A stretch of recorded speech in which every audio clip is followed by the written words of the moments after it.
नमस्कार दोस्तों, आज हम लोग जानेंगे कि n विषम प्राकृत संख्याओं का जो है योग कितना होता है। ये कॉन्सेप्ट जो है क्लास 8 के मैथ से है और ये चैप्टर नंबर 5 है और चैप्टर का नाम है वर्ग और वर्गमूल। तो चलिए इस कॉन्सेप्ट को जो है पढ़ते हैं कि n विषम प्राकृत संख्याओं का योगफल कितना होता है। तो ये देखिए, इसके लिए जो है आप पहले इस पर विचार कीजिए। जो हम लिख रहे हैं यहाँ पे लिखते हैं 1, इसके बाद जो है 1 + 3।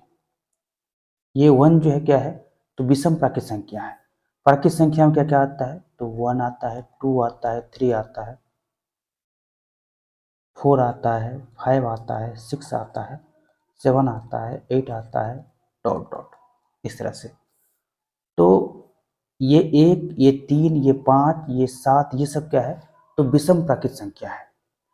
तो अगर n विषम प्राकृत संख्या रहे तो उसका योग क्या होगा, सम क्या होगा, ये हम लोग को पता करना है। तो यहाँ पर हम लिखे हैं 1, मतलब यहाँ पर जो है एक विषम प्राकृत संख्या है। यहाँ पर लिखे हैं 1 + 3, मतलब यहाँ पर जो है 2 विषम प्राकृत संख्या का योग निकालना है। इसके बाद हम लिखते हैं 1 + 3 + 5। इसका लिखते हैं 1 + 3 + 5 + 7। इसके बाद लिखते हैं 1 + 3 + 5 + 7 + 9। अब देखिए 1 बराबर कितना होता है, तो 1 + 3 बराबर कितना होता है, तो 4। 1 + 3 + 5 बराबर कितना होता है, तो 9 होता है। 1 + 3 + 5 + 7 बराबर कितना होता है, तो 16 होता है। इसी के साथ जो है 1 + 3 + 5 + 7 + 9 कितना होता है, तो ये देखिए 1 3 4 5 9 7 16 9 25। यहाँ देखिए 1 का 1, 1 + 3 4, 1 + 3 4 5 9, 1 + 3 + 5 + 7 कितना होगा, 1 + 3 4 5 9 7 16, 1 + 3 4 5 9 7 16 9 25।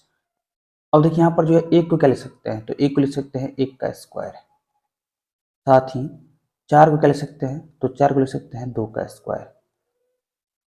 इसी के साथ 9 को क्या लिख सकते हैं, तो 9 को लिख सकते हैं 3 का स्क्वायर। और साथ ही जो है 16 को क्या लिख सकते हैं, तो 16 को लिख सकते हैं 4 का स्क्वायर। और साथ ही जो है 25 को क्या लिख सकते हैं, तो 25 को लिख सकते हैं 5 का स्क्वायर। तो अब देखिए, जब एक विषम प्राकृत संख्या है तो इस केस में जो यहाँ पर 1 का स्क्वायर लिखे हैं। जब 2 विषम प्राकृत संख्याओं का योगफल लिखे हैं यहाँ पर, तो यहाँ पर फिर आगे में क्या लिखे हैं, तो 2 का स्क्वायर। इसी के साथ जो है 3 विषम प्राकृत संख्याओं का योगफल क्या लिखे हैं, तो 3 का स्क्वायर। साथ ही 4 विषम प्राकृत संख्या का योगफल क्या लिखे हैं, तो 4 का स्क्वायर। इसी के साथ जो है 5 विषम प्राकृत संख्या का योगफल क्या लिखे हैं, तो 5 का स्क्वायर। तो यहाँ पर जो है एक कॉन्सेप्ट बन रहा है कि अगर 6 विषम प्राकृत संख्या रहे और उसका योग निकालना रहे तो इस केस में जो है 6 का स्क्वायर लिखना होगा। अगर 7 विषम प्राकृत संख्या रहे और उसका योग निकालना रहे, इस केस में जो है 7 का स्क्वायर होगा। यहाँ देखिए 1 + 3 + 5 + 7 + 9 + 11 + 13। यहाँ पर जो है ये 7 विषम प्राकृत संख्या है और उसका जो है योग हमें निकालना है। यहाँ देखिए 1 2 3 4 5 6 7, और इसको जो है जोड़ना नहीं है, आपको डायरेक्ट लिखना है 7 का स्क्वायर। 7 विषम प्राकृत संख्या है तो क्या लिखेंगे, 7 का स्क्वायर। तो इसको साफ साफ शब्दों में कर सकते हैं कि 1 से लगातार 7 विषम प्राकृत संख्या का योगफल कितना होगा, तो 7 का स्क्वायर मतलब 49। इसी तरह से जो है यहाँ देखिए, यहाँ पे लिखते हैं कि 1 से लगातार n विषम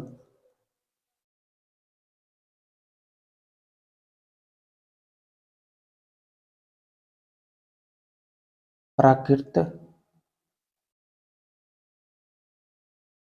संख्याओं